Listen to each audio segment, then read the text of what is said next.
अब यत्र को अभी हम अधिष्ठाने नहीं बोलते हैं, किसे करें सत्य।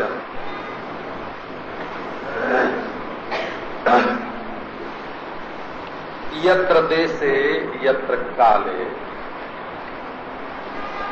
यत्र सद्वस्तु यत्र चिद्वस्तु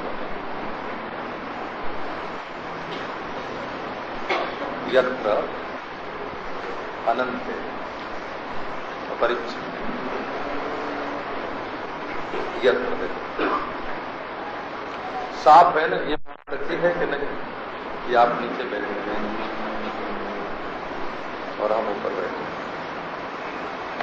सच्ची है कि नहीं?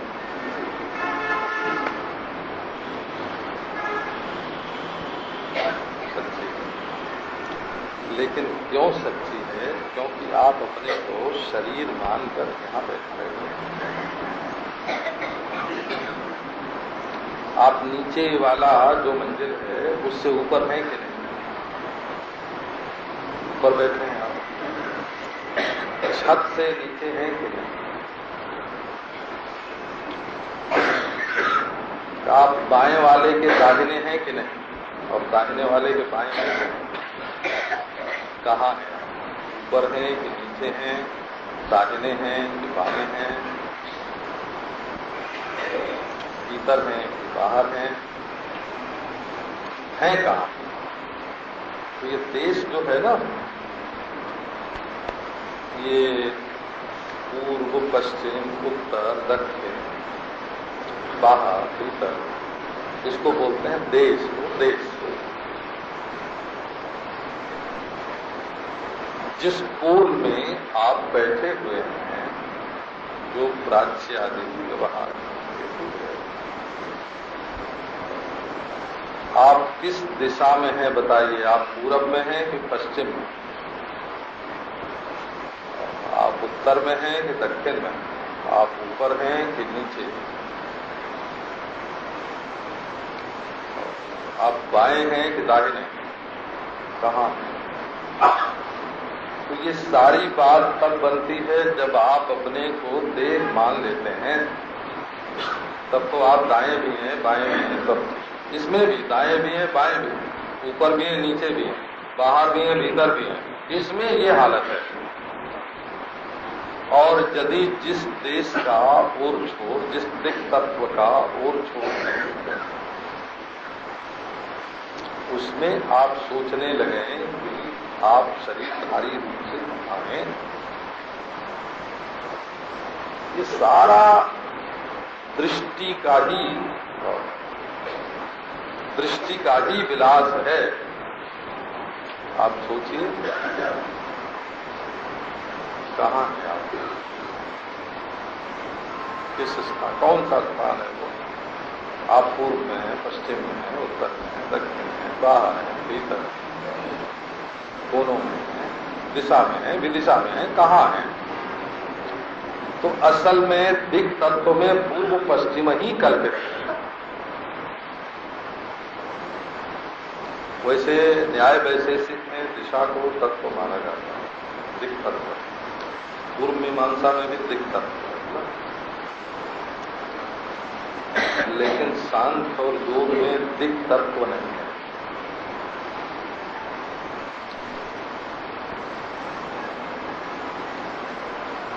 जैन लोग देश को तत्व मानते हैं, बौद्ध लोग नहीं मानते हैं।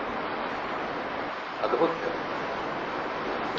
क्योंकि जैन लोगों का जो वो है ना मध्यम परिमाण आत्मा, कभी चींटी बनने वाला, कभी हाथी बनने वाला, तो कभी लंबा होता है, कभी चौड़ा होता है, और विशुद्ध होने पर वो ऊपर उठता है और अलोक आकाश के सिरे पर जाता है, तो उनके मत में देश मानना आवश्यक है।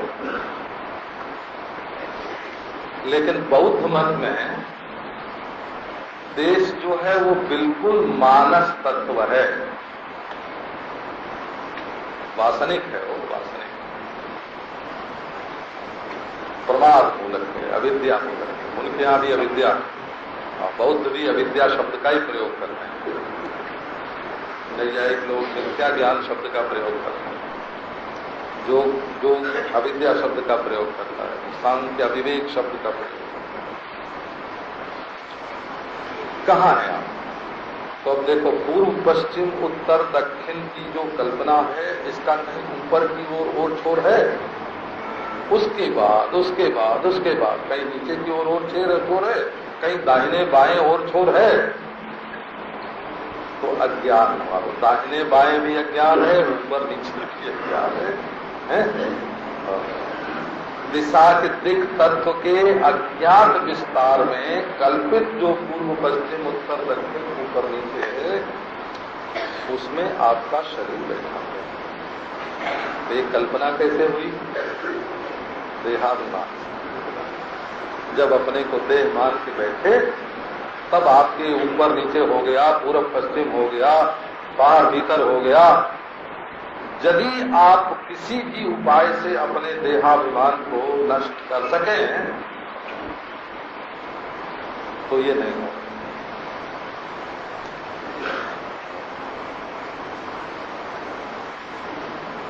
व्याकरण शास्त्र में भी काल विवक्षा के ही अधीन है। हम एक वर्ष को वर्तमान मान के बोले, एक महीना को वर्तमान मान के बोले, एक दिन को वर्तमान मान के बोले, कि एक क्षण को वर्तमान मान के बोले, हाँ। व्याकरण शास्त्र में काल विवक्षा के अधीन है। कभी कभी एक एक युग को वर्तमान मानकर वर्तमान क्रियापद का प्रयोग होता है, एक मनवंतर को, कभी एक एक कल्प को मानकर, ऐसा। अच्छा, भागवत सिद्धांत में देश जो है ये भगवत संकल्प है।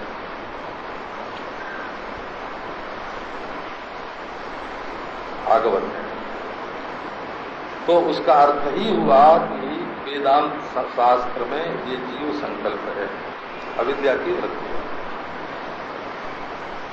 देश जो है पूर्व पश्चिम उत्तर। तब यत्र देशे यत्र यस्याम दिशि यत्र दिक्तत्वे विश्वमिदं भाति कल्पितम्। पूर्व पश्चिम उत्तर दक्षिण बाह्य आभ्यंतर के अत्यंताभाव के हेतु में, आश्रय में ये जो कल्पित है विश्व, आपको सुनाया होगा कभी। बंबई के एक सेठ थे, उन दिनों उनका मकान बड़ा भारी था। अब तो बहुत बड़ी जमीन थी ना, तो कारखान थे, छोटे छोटे मकान बना दिए, कई मकान बना दिए कि जमीन छिन जाए। उन दिनों बड़ा भारी घेरा था। तो एक धरती का नक्शा उनके घर में रखा, उन्होंने सब हमको घुमा के दिखाया कैसा बगीचा है, उसमें क्या क्या फूल पौधे हैं, उसमें क्या क्या पक्षी हैं। पशु भी रखते थे, पशु भी थे, पक्षी भी थे, अब भी हैं थोड़े बहुत। बड़े भारी सेठ भरा दिखाया उन्होंने। एक धरती का नक्शा रखा था, गोल गोल बिल्कुल, उसको घुमा के दिखाते थे। ये अमेरिका है और ये यूरोप है और ये एशिया है। तो उनसे मैंने पूछा इसमें भारतवर्ष कहाँ है, क्योंकि उनको भूगोल इतिहास का तो कुछ पता है, बिल्कुल एकदम शून्य हो। तो मैंने उनसे पूछा कि इसमें भारतवर्ष कहाँ है, तो उन्होंने बताया ये श्रीलंका है और ये कोने पर ये भारतवर्ष है। तो मैंने पूछा बंबई कहाँ है, तो उन्होंने एक बिंदी लगी हुई थी, वो पश्चिम समुद्र के तट पर एक बिंदी सी लगी हुई थी, बोले ये बंबई है। अब वो महाराज उसमें उनकी कोठी कहाँ है, आपकी कोठी? बोले महाराज विश्व के नक्शे में हमारी कोठी नहीं है। लो, धरती के नक्शे में ही उनकी कोठी नहीं है। अब जरा सूर्य लोक में चलो, वहां से धरती एक बिंदु है, वो बिंदु और जरा आकाश गंगा में चलो तो सूर्य एक बिंदु है। और सचमुच आकाश की दृष्टि से देखो तो आकाश गंगा भी कुछ नहीं है। ये सूर्य, चंद्रमा, ध्रुव, नक्षत्र, तारे, धरती नाप दो, बता दो, 1 इंच है। संपूर्ण दिक् तत्व में 1 इंच का 100वां हिस्सा है, 1000वां हिस्सा है, लाखवां हिस्सा है, करोड़वां हिस्सा है? दिक् तत्व के अज्ञात विस्तार में न धरती है न सूर्य है। तुम्हारा शरीर, तुम्हारे रिश्तेदार, नातेदार, तुम्हारी संपदा, ये इसलिए है कि तुमने अपने को ये 3.5 हाथ का शरीर मैं और मेरा मान रखा है। इसके सिवाय और इसका कोई आधार नहीं है। बोला जत्र काले कर्म, तो वही कालाधिष्ठान है, उसका भी देशाधिष्ठान है। देश का भी अर्थ देशाधिष्ठान है, काल का भी अर्थ कालाधिष्ठान है वो। अच्छा, काल में देखो, काल की कहीं आदि है? काल का कहीं अंत है? काल की आदि न बाहर है ना? पहले कब काल शुरू हुआ? तो उसके पहले काल था, उसके पहले काल था। जब काल की उत्पत्ति मानोगे तो उसकी उत्पत्ति काल में होती है, और उत्पत्ति के पहले भी काल होता है। अच्छा, और तो उसके बाद अंत के बाद भी काल होता है। बाहर यदि कोई काल का आदि और अंत पकड़ना चाहे तो कहाँ जाएगा? अज्ञान में। सिवाय अज्ञान के काल के आदि और अंत के लिए, माने अज्ञान से, काल तत्व के अज्ञान से ही हम काल में आदि और अंत की कल्पना करते हैं। और जिसकी आदि अंत नहीं, उसका मध्य कहाँ से होगा? बीच तो हो गई। लो, तो चारवाक भी काल को तत्व नहीं मानते, जैन काल को तत्व नहीं मानते, बौद्ध काल को व्यावहारिक तत्व को मानते हैं, सांप्रतिक, देश को भी सांप्रतिक मानते। अच्छा, न्याय वैशेषिक में काल को तत्व माना हुआ है, परंतु उसकी माप जो है वो बड़े विलक्षण ढंग से की हुई। अच्छा, सांख्य और योग में काल तत्व जो है ये महत्तत्व की एक वृत्ति है। महत्तत्व की एक तुलना है देश और एक। किसी से निरोध जब होता है, जब वृत्तियों का निरोध होता है, तो वृत्तियों का निरोध हो जाने पर देश काल दोनों का भाग नहीं होता। ये निरोध की वृत्ति के ही अंतर्गत है। काल भी एक वृत्ति है, देश भी एक वृत्ति है।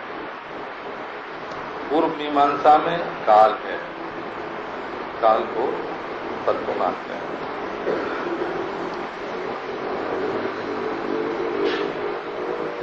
भागवत धर्म में भगवत चेष्टा को, भगवत संकल्प को या भगवत शक्ति को, तीनों ही तरह का वर्णन काल मानते हैं। शैवों में काल तो आत्मोल्लास है। अब देखो अद्वैत वेदांत,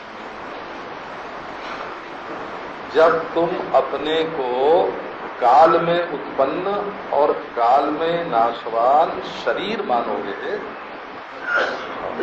तब तुम्हारी उत्पत्ति, स्थिति और विनाश के आधार के रूप में काल की सिद्धि होगी। और यदि तुम्हारा देहाभिमान छूट गया किसी कारण से, अपनी अपरिच्छिन्नता के ज्ञान से परिच्छिन्नता का भ्रम मिट गया, तो काल कहाँ तत्व है? काल तत्व ही नहीं है।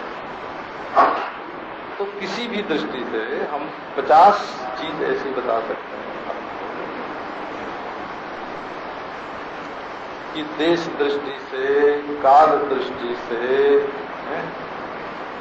और कारण दृष्टि से, कार्य दृष्टि से, आश्रय दृष्टि से, सद्वस्तु दृष्टि से, चिद वस्तु दृष्टि से, आनंद वस्तु दृष्टि से, अपरिच्छिन्न वस्तु दृष्टि से ये जो विश्व प्रपंच दिखाई पड़ रहा है, ये सारा का सारा कल्पिताम प्रकृति यत्र विश्व यत्र ब्रह्मण अधिष्ठान।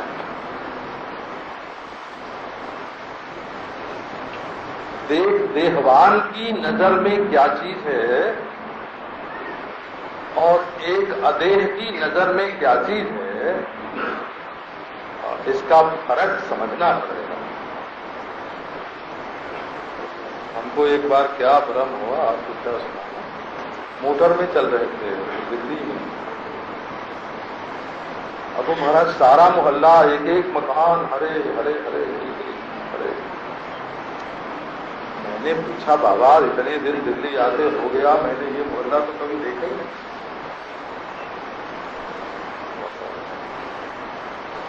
तो मोटर मालिक ने बताया हंस के कि महाराज ये शीशा लगा है हरा, इसलिए हरा दिखाई चश्मा है ना, ये देह का परिच्छिन्नता का चश्मा अपनी दृष्टि पर आरोपित करके फिर हम सृष्टि को देखते हैं, तो ये सृष्टि कैसी मालूम पड़ती है। ये चश्मे का दोष है, ये तत्व का दोष नहीं है। जब हम अपने को हड्डी, मांस, चाम, विश्वामूत्र, इंद्रिय, मन, बुद्धि, इनसे अपने को लपेट के लपट करके इस खुर्दबीन से, इस दूरबीन से, इस चश्मे से जब दुनिया को देखते हैं, तब ये दुनिया सच्ची बात है। तब इसमें वेद जो है ना, वेद को बहुत महत्व देते हैं। वेदांत से बढ़ के और कोई प्रमाण नहीं, परंतु वेद प्रमाण ही है। वेद के द्वारा ही वो अप्रमेय की प्रमेयता है।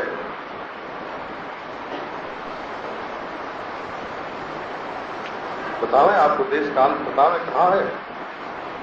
देश काल आप में है, काल काल आप में, देश की आदि आप में है, काल की आदि आप में, देश की आदि आप में, काल की आदि आप में, अंत आप।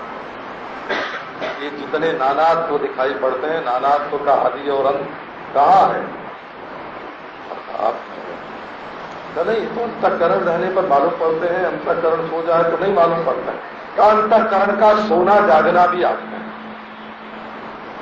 कहाँ आपको देश छुएगा, कहाँ आपको काल छुएगा, कहाँ आपको वस्तु छुएगी। बस अंतर इतना ही है कि बौद्धों ने संसार को संसार से भिड़ाकर इसको क्षणिक और मिथ्या सिद्ध किया, और वेदांत अधिष्ठान के ज्ञान से। क्योंकि भ्रम भी किसी को होता ही है, भ्रम भी किसी में होता ही है, भ्रम निरधिष्ठान नहीं होता। तो उस अधिष्ठान के ज्ञान से जब मैं की परिच्छिन्नता कटेगी, जो टुकड़ा टुकड़ा जो जिसके साथ हम अपने को मिला देते हैं, जब वेदांत प्रमाण से परिच्छिन्नता अपनी कट जाएगी, तब आप देखेंगे कि ये तो विश्व सृष्टि फिर कटने का अर्थ ये नहीं है कि भाने नहीं होगा, अर्थापन नहीं है उसका अर्थ। ज्यों की त्यों जैसी दिखाई पड़ती है, अज्ञ से विज्ञ से तो विश्व परंतु अज्ञानी के लिए ये विश्व सत्य है और विज्ञानी के लिए आत्म वस्तु ही सत्य है और सब जो भास रहा है वो आकाश की नीलिमा के समान भास रहा है। ये इस उपाधि में बैठ के देखते हैं तो जब तक इसमें इसके द्वारा देखते रहेंगे तब तक ये सृष्टि भासेगी, और जब उपाधि के द्वारा नहीं देखेंगे तो सृष्टि नहीं भासेगी, और उपाधि सो जाएगी तब भी नहीं भासेगी। ये जितनी आदि है, चिंताएं, भय है, शोक है, वो उपाधि के कारण है, उपाधि में आदि व्याधि समाधि भी उपाधि में ही है।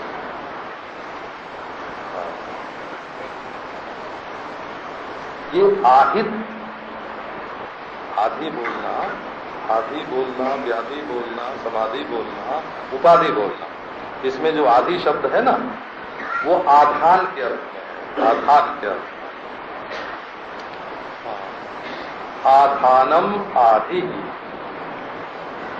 आ उपसर्ग जुड़ गया, धा धातु, दाधा पदार्थ और उपसर्गे हो, स्थिति प्रत्यय हुआ, तब उससे आदि व्याधि समाधि उपाधि ये सब शब्द बने।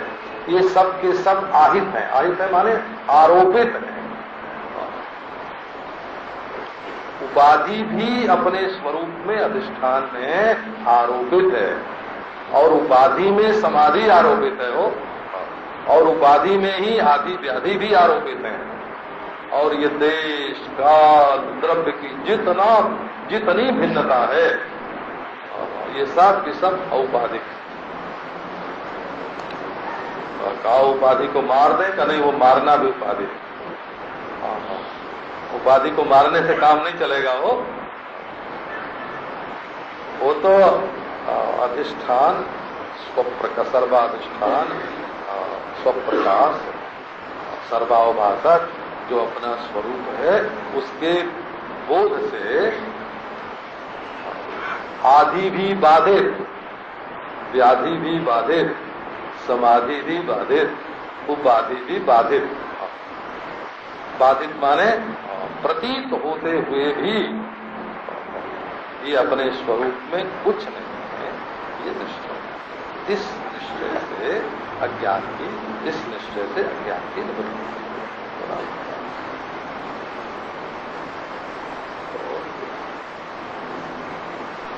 यत्र विश्वमिदं भाति, सत्य में आकार की उत्पत्ति स्थिति और प्रलय नहीं होता। और विवर्त, चिद वस्तु में वृत्तियों की उत्पत्ति स्थिति प्रलय नहीं होता हो, वृत्तियां विवर्त हैं। और आनंद वस्तु में ये सुखाकार जो वृत्तियां हैं, सुख और सुखा भाव, दुख और दुखा भाव,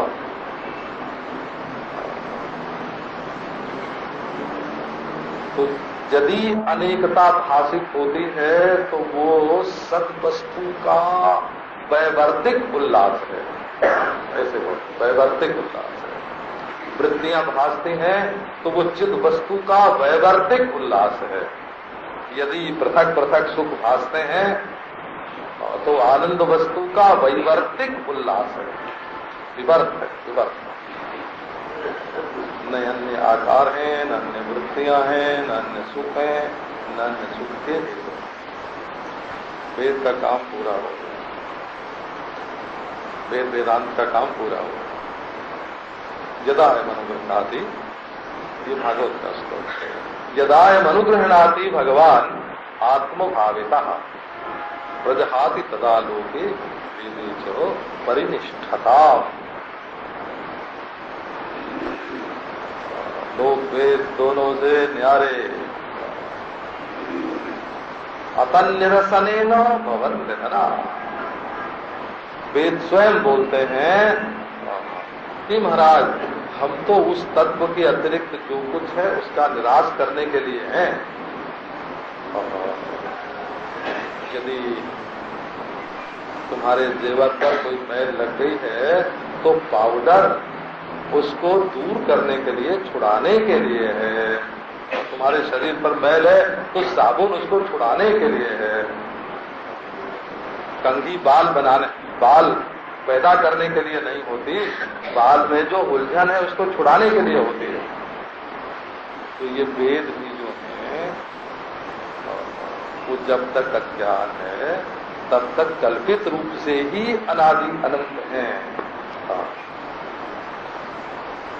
अकल्पित अनादि अनंत तो अपना स्वरूप है और इसके सिवाय जो कुछ है। हे यज्ञ आपके वाक्यानि विज्ञान यज्ञानता तेषाम अन्यत्र विज्ञान उपचार त्रिषु स्मृता। ये तो उपचार है। ये देखो, ये वेदांत की लीला, ये वेदांत का दृष्टिकोण अद्भुत है। उसको आप कहाँ ढूंढने जाते हैं? कहानियों में, किस्सों में, चुटकुलों में, जादूगरों में, और मारी मुख बरस गया सोना चांदी हीरा मोती। तो इसमें कहीं सत्य है? बहुत बरस गई, बहुत बरस गई, ये सब सिद्धि चमत्कार का इससे कोई मतलब नहीं। एक उपन्यास पढ़ा था मैंने, भगवती चरण वर्मा का था। पहले उपनिषद लेखा, उपन्यास करना, उपनिषद लेखा। तो महाराज उसमें एक जोगी था, वो लोगों से कहता था आओ हम तुमको ईश्वर का दर्शन कराएं। सभा जोड़ी, एक बार सभा जुड़ी और सब लोग जैसे सिनेमा में बैठते हैं ऐसे हजारों लोग बैठे और बीच में एक लाट रोशनी की लाट पैदा हुई, प्रकाश की, नीचे से लेके धरती से लेके आसमान छू रही थी वो प्रकाश की लाट। उसने कहा कि ये ईश्वर है, करो दर्शन। वहां एक वेश्या बैठी हुई, उसने कहा जोगी ये तुम्हारा जादू है, ये ईश्वर नहीं है, ये तो तुम्हारा बनाया हुआ है, बनाया हुआ ईश्वर हो, ये तो तुम्हारी कल्पना है, ये ईश्वर नहीं है, कल्पना है।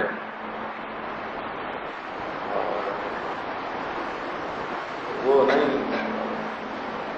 आपके काम को बढ़ा दिया, क्रोध को बढ़ा दिया, क्रोध को बढ़ा दिया, आपके अभिमान को बढ़ा दिया। उसका नाम ईश्वर नहीं होता। बनावटी चीज का ईश्वर नाम नहीं होता है। जरा सी आंख बड़ा बताओ, छोटी सी तो आंख, ये पूरे पूरे रूप के विस्तार को नहीं देख सकती, सब तरह के रूपों को नहीं देख सकती, रूप की सूक्ष्मता को नहीं देख सकती। ईश्वर कैसे देखेंगे? कान आपका सारे शब्दों को ही नहीं सुन सकता। अभी और जब लगावें तो 2 लाख से भी सूक्ष्म कम गुना जो शब्द होंगे उनको भी सुन सकता है, और एक शब्द को 2 लाख गुना बढ़ा के भी सुन सकता है। ये नन्हा सा कान, ये नाक, ये जीभ, ये आपका नन्हा मुन्ना मन जो संसार के विषयों पर निकलता रहता है,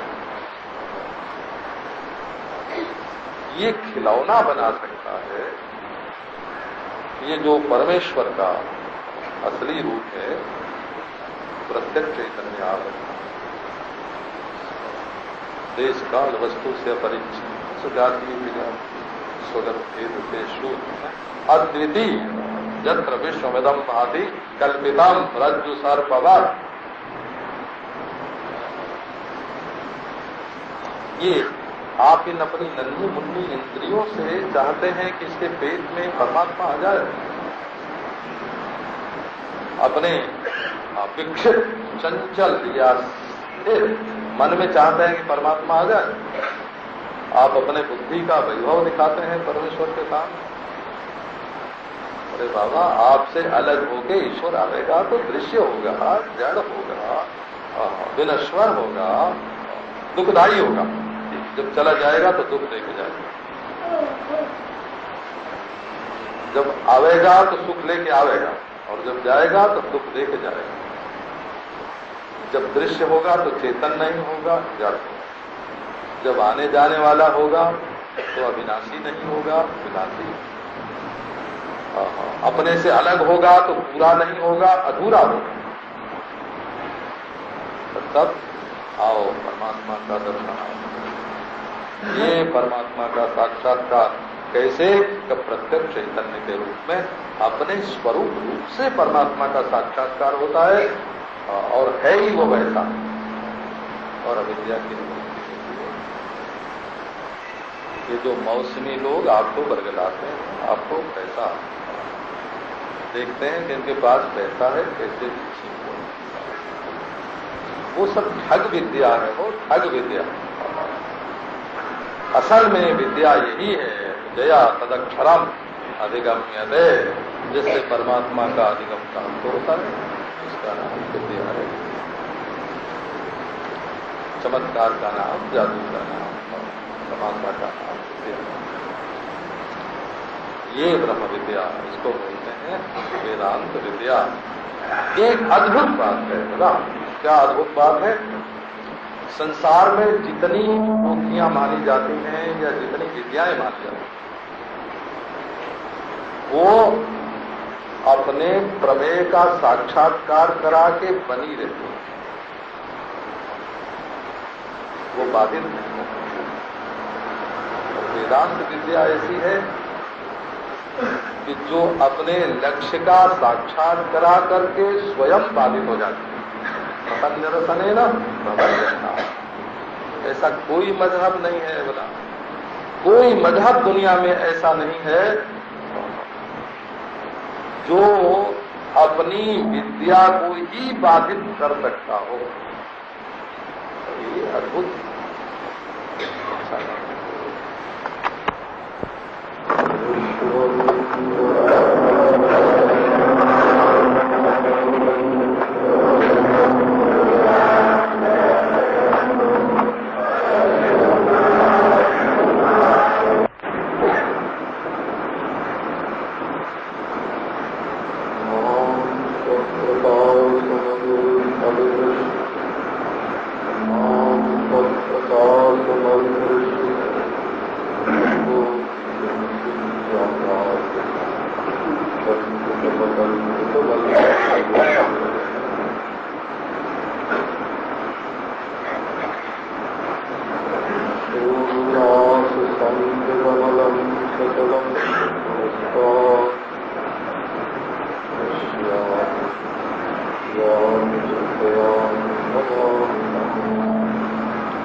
भगवान के नाम की बात तो उस लोग को चिल्लाना दूसरी बात है, और जल्दी जल्दी बोलना तीसरी बात। और नाम को, शब्द को थोड़ा लंबा कर देना, क्योंकि आपको है बोलना है, जरा नाम है, बड़े दूर से है चिल्ला दिया या शख्स से है बोल दिया, उसकी जगह आप है तो एक सेकेंड करें, वो किलोमीटर पूरा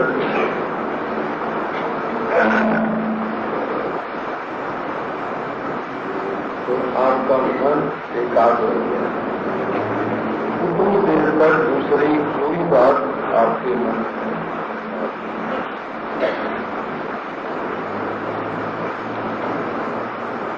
मन में जो संसार का पूरा कचरा भरा हुआ है अंदर निकलता रहता है। जरा आधा लंबा करके आप हुए राम को राम बड़े लोग में चिल्ला के राम राम राम राम जल्दी न करके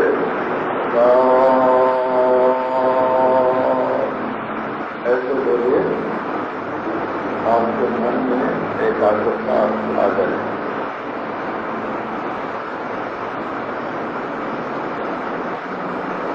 अच्छा, और यत्र विश्वगतम भावी कल्पितम ब्रह्म आनंद परमानंद सरोधस्वम सुखम।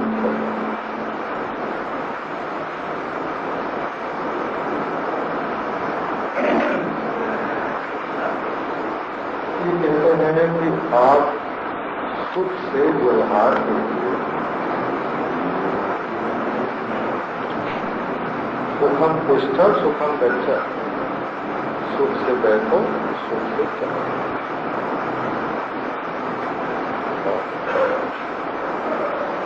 सुखम भुंक्ष्व सुखम बदल, सुख से खाओ सुख से बोलो।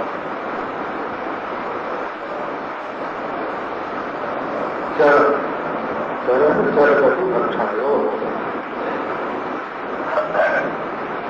आपके सारे व्यवहार में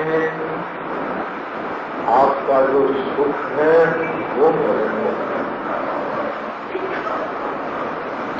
सुखम चरा सुखम चरा,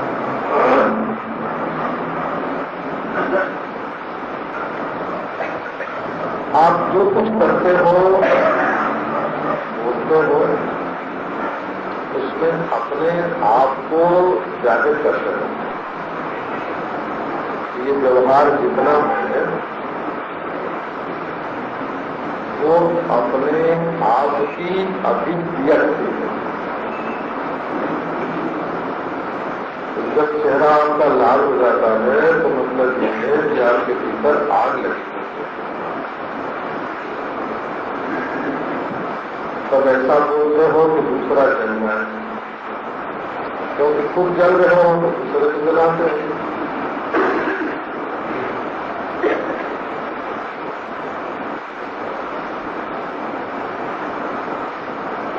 मानते हैं वो जब अपने में कंगाली का अनुभव हो, ये चीज नहीं है, ये चीज हमने नहीं है, और थोड़ा पैसा देगा, थोड़ी इज्जत देगा, थोड़ी तारीफ देगा, तो अपने में जिस चीज की कमी मालूम पड़ती है वो हम दूसरे से मांगते हैं। थोड़ा प्रेम दे जाए,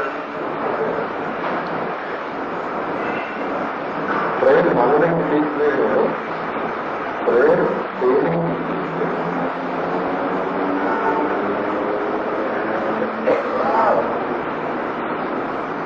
जैसे सूर्य रोशनी दे रहा है, जैसे चंद्रमा चांदनी दे रहा है, जैसे वायु प्राण दे रहा है, वैसे आप लोगों को अपने व्यवहार से जीवन दान कीजिए, ज्ञान दान कीजिए, आनंद दान कीजिए और शांति दान कीजिए।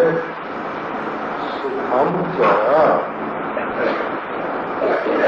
ये बात कई बार आपसे कह चुका कि समाधि लगाने का नाम वेदांत नहीं है, वैकुंठ में जाने का नाम वेदांत नहीं है।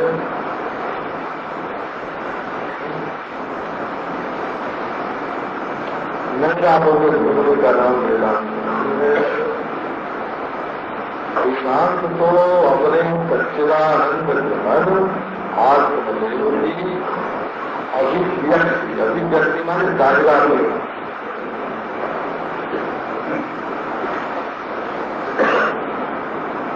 आनंद परमानंद सबोधस्व सुखम चरा। खाओ पियो हंसो बोलो, सबसे चलिए, सबसे जुड़िए, सबका लीजिए, हाँ जी, हाँ जी, बैठे रहिए, बैठिए, अपने स्वरूप में बैठे रहिए और आपके भोजन में मीठा पानी है तो पिलाऊ चलाते रहिए। आपके घर में दूध है तो आने वाले को पिलाते रहिए।